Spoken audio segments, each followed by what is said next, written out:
Love. It comes in many forms, most commonly emerging from a love for a person, but another kind might be your love for music, or even a love for a city, the energy on the streets, or 1,000 feet above.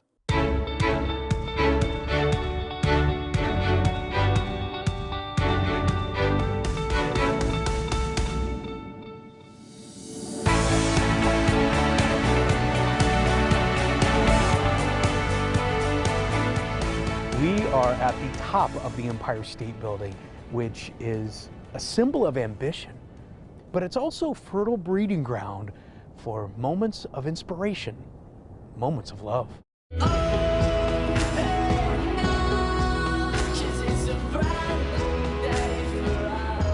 The Empire State Building is one of the most popular proposal locations in the world. In fact, the only location in America with more proposals is Vegas. Priceless moments, period, the end, regardless of the time of the year.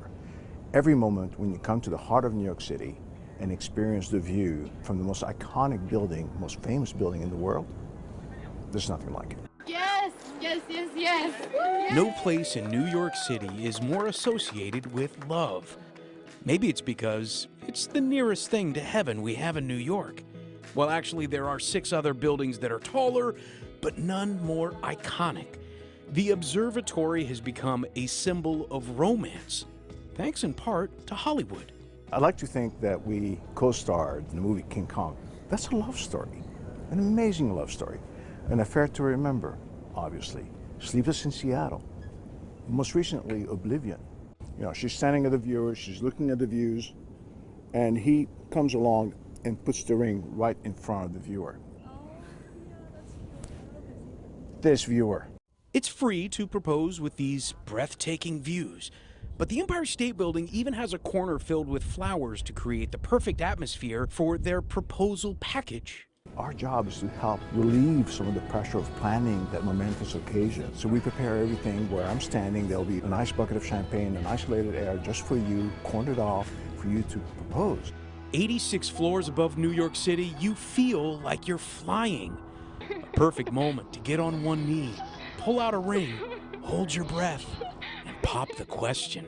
Just the other day, I happened to be on the observation deck on a tour, and this young couple had just gotten engaged. He actually literally did it the old-fashioned way, dropped down on one knee and proposed to her.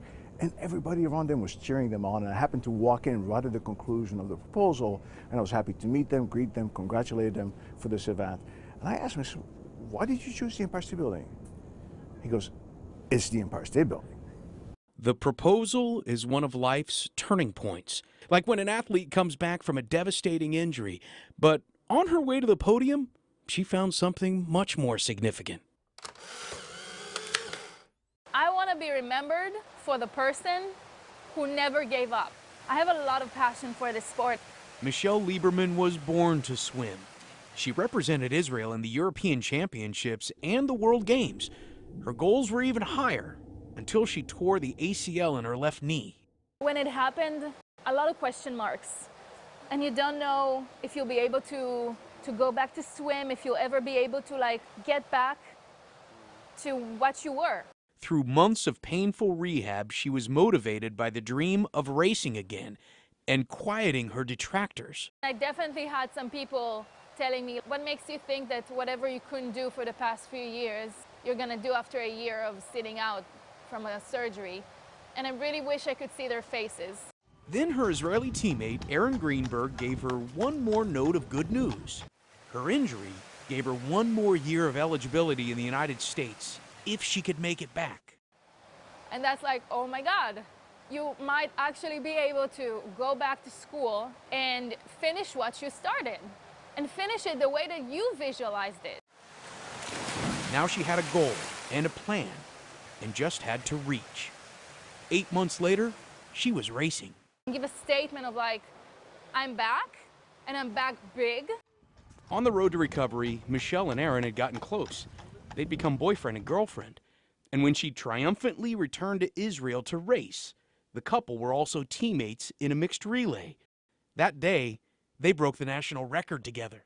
But the joy of standing on the podium was only eclipsed by what happened when they returned to the hotel.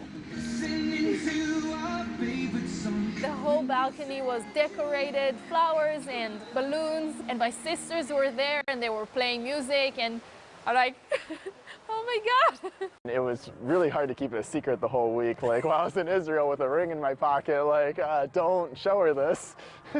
So you just added more pressure to her by doing it before the finals. Yeah, 100%. I was gonna do it after finals, and then I was like, you know, I think it could be a good idea to just do it right now. Instead of a distraction, it gave her a shot of adrenaline. I did a best time. I won. I mean, what else? It was amazing. Michelle became the Israeli national champion in the 50 fly, and that was the second best outcome of the day. She was telling me for months, like, oh yeah, I'm gonna totally see it coming when you end up proposing to me. Like, I'm gonna already know, like, it's not even gonna be a surprise. It's crazy how life happens. One of the things that happened because of my injury was the fact that I met Aaron. I met my future husband. Their journey is just beginning. But what about couples on the other end of the spectrum? Advice from a 50-year marriage. When Snapshot New York's Valentine special returns.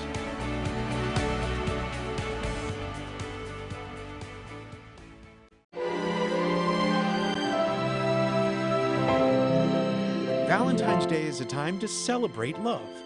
We see it in the eyes of newlyweds. The most famous fairy tales end with happily ever after. What does happily ever after look like? At this home in Wantagh, Valentine's Day is a celebration of a life spent together. You got to get that opener, Betty. I have the opener. I'm Betty. Hi, I'm Al. We're married almost 59 years, In September. and we know each other for almost 61 years. You got it. Hooray! Hallelujah! Happy New Year. We met on a blind date, and it was fun. It was surprising. I didn't like him at all. And just like in the movies, this classic meet cute led to nuptials. When we finally got the pictures back, they put in 2 color pictures, and they said that's the first time that there were wedding pictures with color. Everything else was black and white. Over the years, they built a family, had careers, and overcame hardships together. They stand in unison as an example of the enduring vitality of love. I'm sure we had a little misunderstandings over the 59 years, but you gotta admit you were wrong, and you gotta say you were sorry, and never go to bed mad. We've always tried to agree on everything. Most of the time, she's 100% right.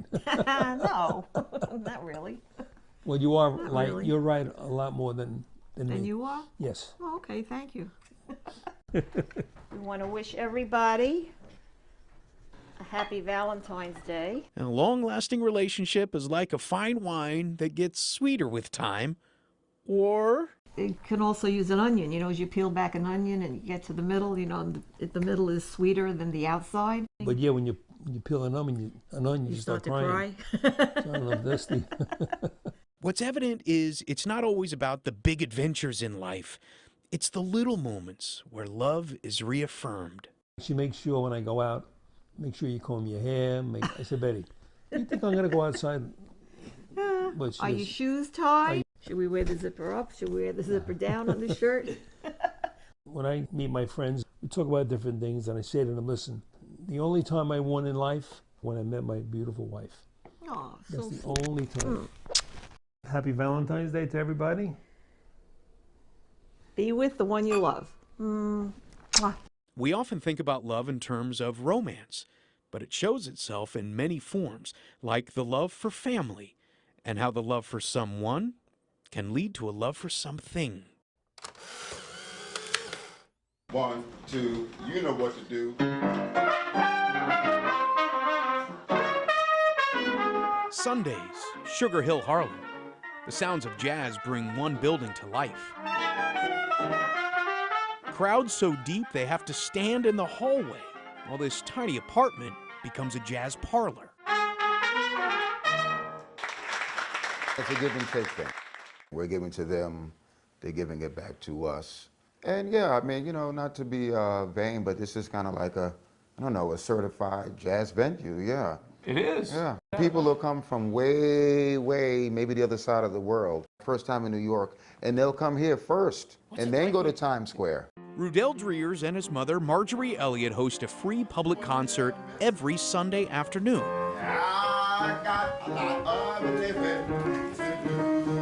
It's only about 700 square feet, enough for folding chairs, along with an intimate performance. I'm hoping that they know I am sincere in the effort. I want to share with them. You hope this translates to them. Even though jazz was created in New Orleans, the center of the jazz world is New York. Since the Harlem Renaissance in the 1920s, 555 Edgecombe has been home to some jazz greats. Andy Kirk, Gil Scott-Heron, and Duke Ellington saxophonist Johnny Hodges all lived here. So for rising jazz musicians, apartment 3F has become a touchstone.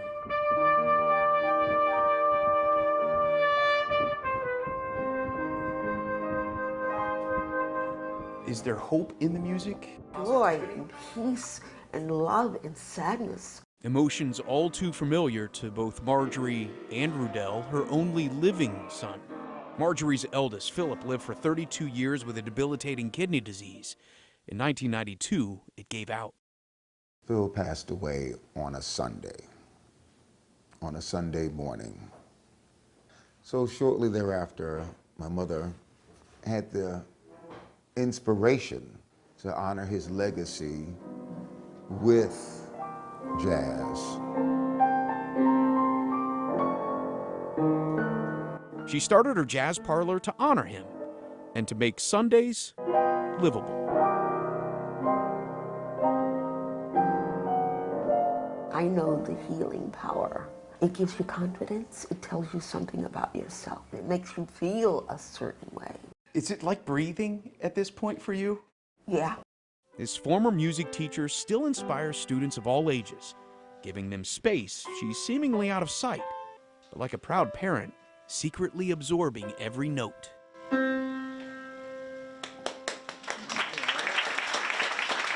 What's happening here every Sunday is you're giving a gift to the audience. No, I don't think that. The gift is given to me, that they embrace this. The audience that comes here, they're the critical part of this story. Lovely. I love them. You can't think of the word love and New York without imagining one image. The one that we know today with a very simple I, heart, New York, sort of a proto-emoji kind of design. The story of the heart of this design may inspire you. That's when Snapshot New York's Valentine special returns.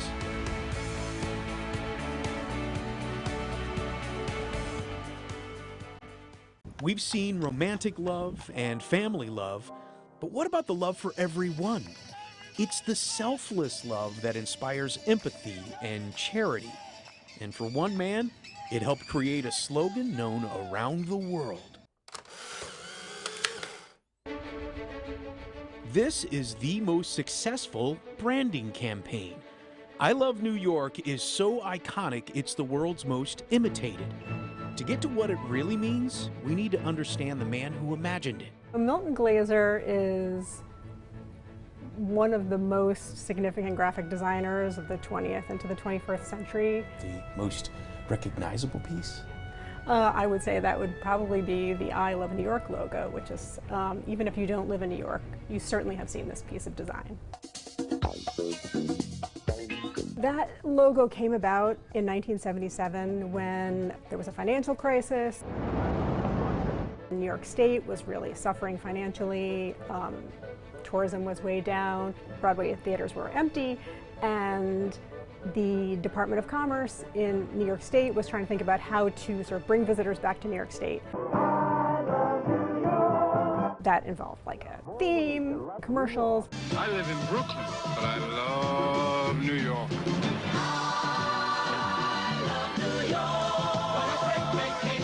But they needed a graphical representation. They needed a logo. And they went to Milton Glaser, which was the one that we know today with the very simple I, heart, New York, a sort of a proto-emoji kind of design. I just love the fact that he designed that in the back seat of a taxi cab. That's a quintessential New York story, isn't it? You gotta be ready when the inspiration hits you no matter where you are. There was concern that the design was too cryptic, that people wouldn't understand it, that they wouldn't be able to interpret it. To take advantage of summer travel, the slogan was fast-tracked in the spring from conception to product within weeks. 3 months after its release, Broadway attendance jumped from 20% to 90%.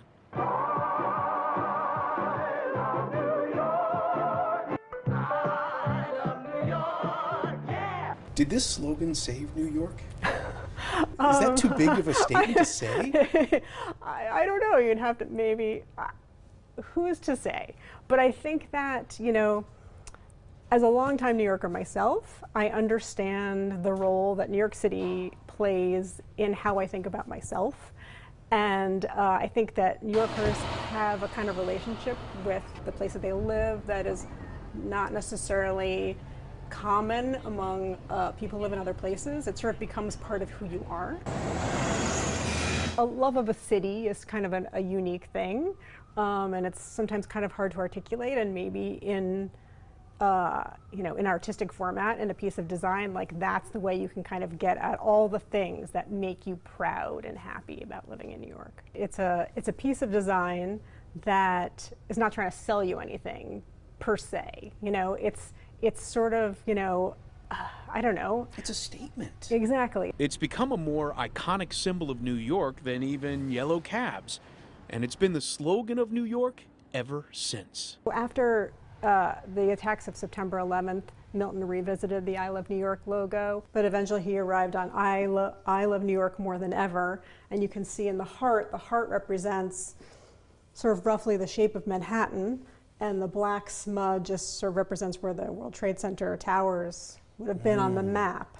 And it sort of took this very recognizable symbol and sort of reminded people like what it meant to them. Unity and solidarity, traits we once again needed during COVID. And in 2020, at the age of 91, Milton Glaser's final months of life were spent creating a new inspirational message. That project was the word together, and it employed different typefaces and colors and sort of the, revisiting this idea of New York as this, melting pot of people. Despite the fact that we have our differences, there's a way for us to all, work together. Showcasing a commonality between all people. As for the heart itself, Glaser once said, "No one thing symbolizes the heart. At our heart is cultural diversity, and everything and everywhere is the heart of New York." Love makes the world go round. At least that's what the saying says, right? But what we've learned about love is that it comes in many different forms. But true love comes without expectations. Otherwise, it's just requirements for your affections. It means putting someone else in front of yourself and focusing on the quality of the relationship. Because in the end, it's not about who you love or what you love, it's how you love.